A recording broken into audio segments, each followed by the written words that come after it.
Hi everyone, Jeff Cote here with boatingtechtalk.com. So we've got a question from a sailboater with a Beneteau 343. I've worked on a lot of these boats actually, pretty awesome. Stephen asks, Jeff, I had the misfortune of crossing the leads on my starter battery. So Stephen did it themselves, but someone did. What do you look for when this happens and occurs? So further context, Stephen says, Jeff, I had the starter repaired. Yeah, I would have started with that. The battery terminal fuse replaced, but the alternator is still not working. And then he goes on to say, Stephen says, investigating the exciter for the alternator this weekend and looking for more fuses. That's unfortunate. And honestly, my heart goes out to you because it's one of those things that can happen. It's a simple mistake, but it's a mistake that can never happen, right? There's a lot of things in life that aren't too hard to do, but they can never happen.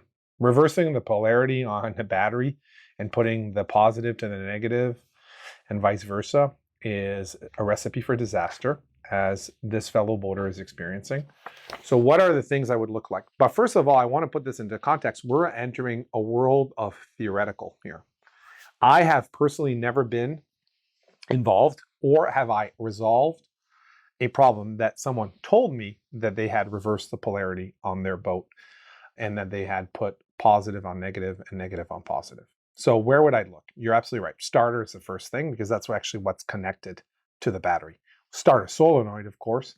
So probably the starter itself is probably fine because it's not connected, I would assume, but the starter solenoid itself is maybe something that would be need to look at. The alternator for sure, because the alternator is actually going to be connected to the starter solenoid post. So that actually, alternators actually saw the reverse polarity for sure. So it actually was connected reverse polarity. So that's one issue. The other issue might be the gauges.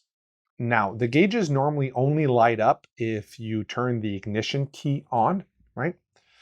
So if the ignition key was not turned on, then the gauges would be fine because the gauges are only energized and should only be energized if you have the ignition key turned on. Not necessarily, I'm not talking about starting the engine, but just simply going to an on state. Different boats have different systems. Some have push buttons. But at the end of the day, they can achieve it with a key. They can achieve it with a button. But if the gauges weren't energized, then you might have been fine.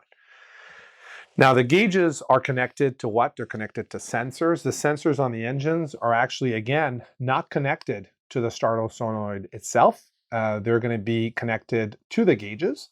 So luckily, those gauges are probably fine on your boat as well, I would assume. Again, having never lived it. And if any of you have lived this experience, we all learn from not our own mistakes, but the mistakes of others. And I truly believe that. The reason I'm here today sharing with you is because many of you invite me on your boat and I'm here solving problems. And as we solve problems, I remember those problems and I give back by just sharing what I learned. And it's the same thing why the senior technician is better than a junior technician. And even if they were the same person, it's just the junior technicians don't have as much knowledge from experience as they would 10 years later. And so if they've got an open mind, and hopefully all of us do as boaters, then the trick is to keep on learning, both from our mistakes and the mistakes of others, so that we don't have history repeat itself as too often.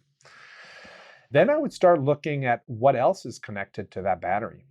You know, are you having battery combiners that might have been energized? That would have been a big problem.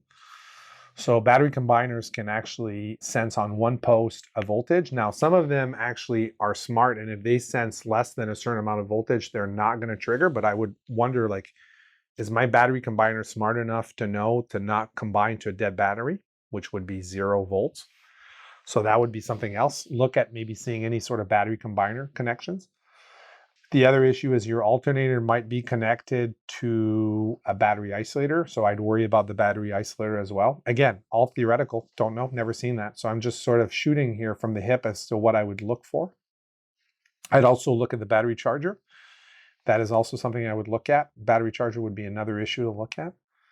And you've got to be curious. You've got to be inquisitive. It sounds like Steven's doing the right thing. He's sort of going in, and a little bit like when there's a fire on a boat, my recommendation is you go in and you go wide. Right? You can't go in laser focus because you're going to miss. If you know what you're looking for, you're not going to see the obvious. So you got to go in there and go, oh, what about this? What about that? What about this? What about that? And you want to go broad so that you catch it all, right? As opposed to going in there thinking you know exactly what you're doing and you're so laser focused that you lose sight of certain things in around there that you never anticipated. And there's nothing wrong with not knowing, but the whole purpose of the troubleshooting is to look for anything that you didn't think about.